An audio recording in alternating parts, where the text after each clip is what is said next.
Assalamualaikum, salam sejahtera, bertemu kembali dalam Adam Saleh Channel.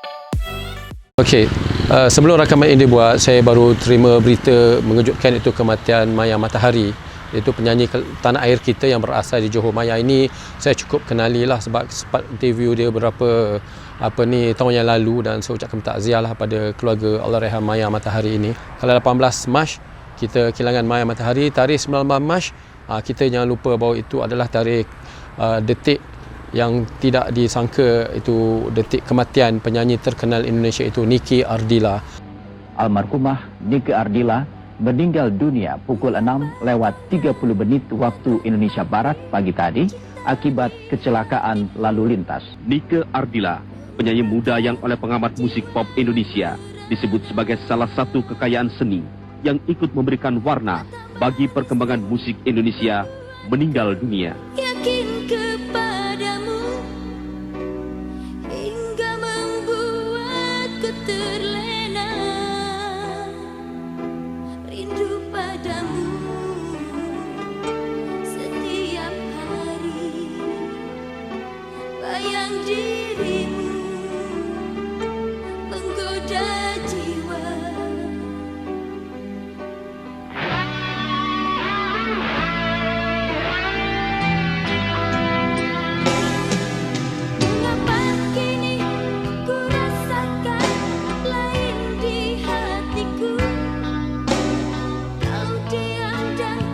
Niki Ardila ini adalah satu nama besar dalam pesada seni suara, bukan saja di Indonesia, malah sampai ke Malaysia, Singapura dan juga di Brunei.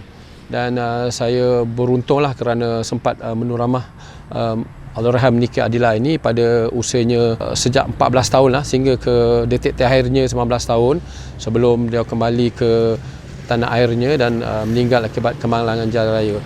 Saya masa memulai interview beliau ni ketika umur dia dalam 14 tahun lah. Ketika itu Allahyarham ni bernaung di bawah label Polygram Record dan diuruskan oleh PR syarikat itu, iaitu Suzana Zakaria. Dan ketika menuramahnya kali pertama tu, saya tak dapat menafikan yang sifat ramah dia walaupun dia masih budak masa tu, tetapi dia memberi kerjasama yang baik untuk sesi fotografi. Bagaimana saya minta ibu dia duduk di tempat makan, jangan kacau jurugambar untuk fotografi dengan beliau. Dan jurugambar saya masa itu bernama Yaya Zain, bawa dia di jalan di Bukit Petang Plaza, dan dia memberi banyak pos-pos yang menarik lah di situ. Dalam sesi tu ramah tu banyaklah yang diceritakan mengenai impian dia, apa yang dia mahu nanti mencipta nama yang lebih besar dalam pesada dunia hiburan dan juga dalam lakonan. Kemudian ketika terakhir saya temu ramah Niki Ardila ni ialah di bawah pengurusan BMG Record. Kebetulan ketika temu ramah bersama Allahyarham Niki Ardila ni, hari raya nak dekat, dia belum puasa tapi hari raya nak dekat, jadi saya bawalah baju kurung untuk persediaan macam fotografi raya lah. Tapi oleh kerana kesutukan waktu, saya pun tak dapatlah nak cari butik apa semua. Saya cuma dapat sambar baju mak saya, ada satu baju mak saya tu, baju kurung Korean Sea. Saya pun bawa baju tu, naik teksi masa tu, bawa ke hotel tempat penginapan beliau, dan kita jalani sesi fotografi. Dan saya kagumlah sebagai seorang artis ternama, nama besar, dia tak cerewet.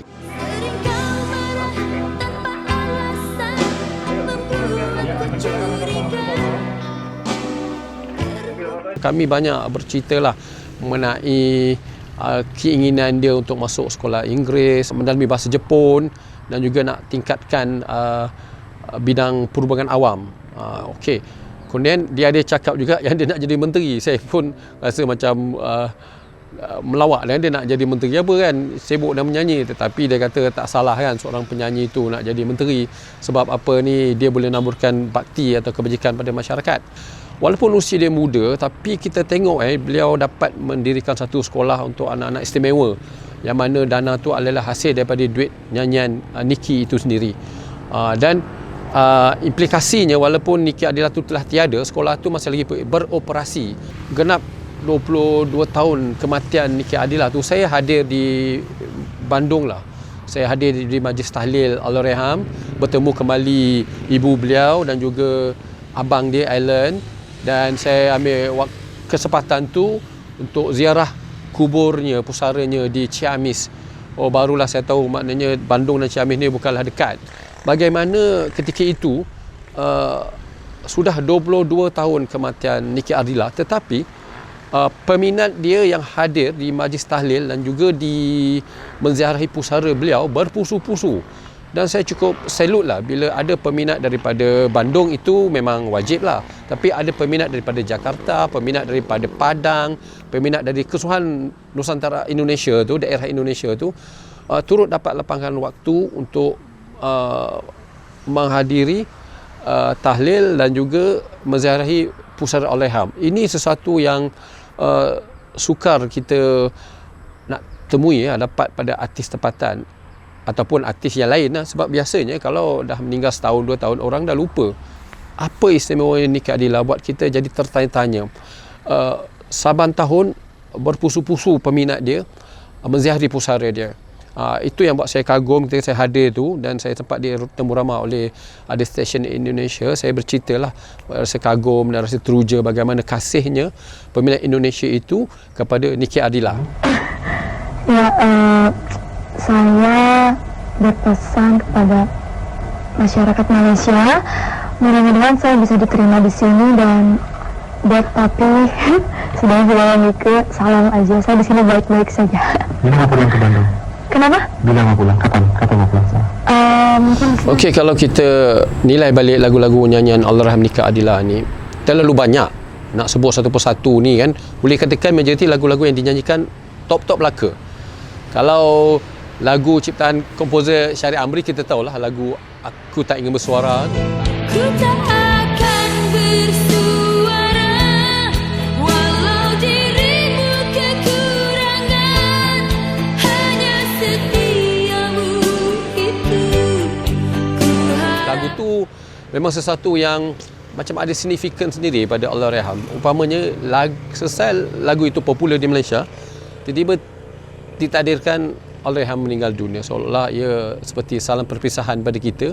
Lagu tu jodohnya tak bersuara, dan tak bersuara lah Allahyarham. Satu bab yang saya tertarik, lagu Allahyarham yang berjudul Mama Aku Ingin Pulang.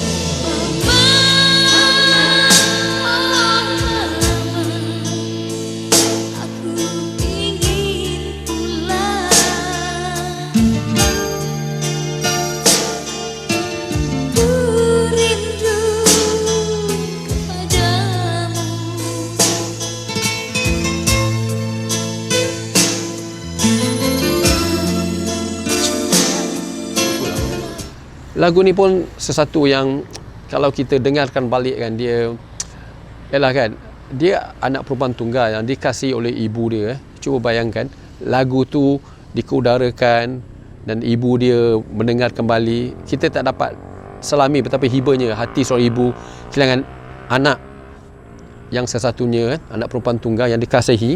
Jodoh pula Mama Aku Ingin Pulang. Okey, lagu tu saya tertarik. Lagu tu boleh dikatakan banyak penyanyi terkenal kita pernah menyanyikan lagu tu. Lagu tu dia punya hiring tu macam tinggi sangat lah. Dia tak semua penyanyi yang boleh bawa lagu-lagu Niki Ardila nyanyi ni. Tetapi kalau kita lihat balik bagaimana Datuk Siti Nurhaliza pun pernah nyanyi lagu ni.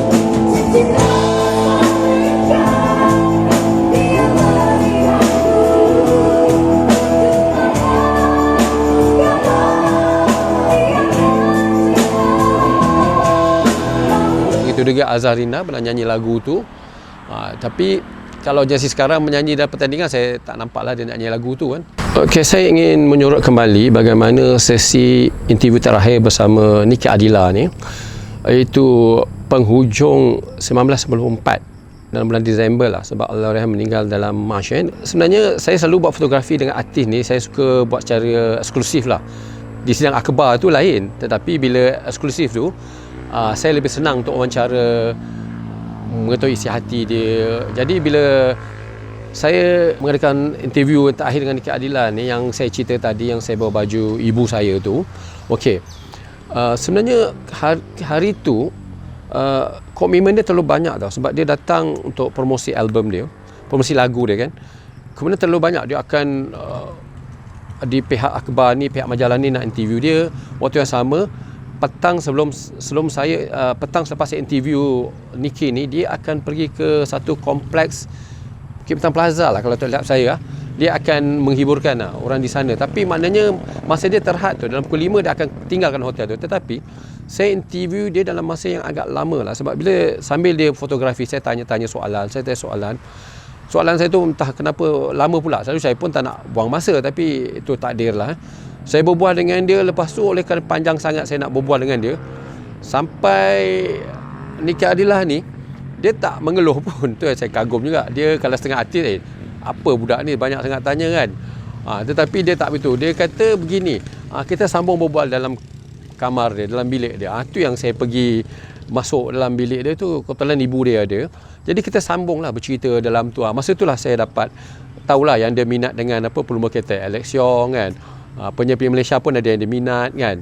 Okey, kemudian sambil berbual tu, dia suruh saya minum lah kan. Saya minum lah apa semua kan.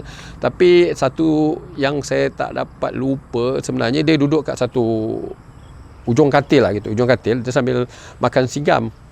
Lepas tu saya macam rasa nak singgam tu kan. Dia boleh loncat, dia bagi saya lah makan singgam tu. Dan saya pula tak terfikir pun nak ambil gambar dengan dia. Sebab apa ni, biasanya kita wartawan-wartawan dulu kita tak gairah lah nak ambil gambar dengan artis. Kita tahu kerja kita interview, betul kita balik lah. Tapi oleh kerana jurugambar saya ketika itu, nama dia Yahya Hashim, adalah lebihan Kodak apa semua kan, dia nak habiskan lah. Kata, kenapa kau tak nak ambil gambar? Nak ambil gambar tak? Lepas tu, tu yang dia stun sekali lagi kan. Tu dapatlah gambar saya dengan dia. Rupanya bila dia dah tak ada, saya lihat balik gambar tu. Satu menghiburkan, ada jugalah lagi satu adalah kenangan bergambar dengan seorang legenda yang cukup hebat dalam bidang nyanyian dan juga lakonan di Indonesia, malah di Nusantara kita ini, termasuk Malaysia, Singapura dan Brunei. Jauh sudah langkahku menyusuri hidupku yang penuh tanda tanya. Ada hati bimbang. Dan sebelum mengundur diri, saya mohonlah pada siapa yang menonton Adam Saleh Channel ni agar jangan lupa subscribe Adam Saleh Channel.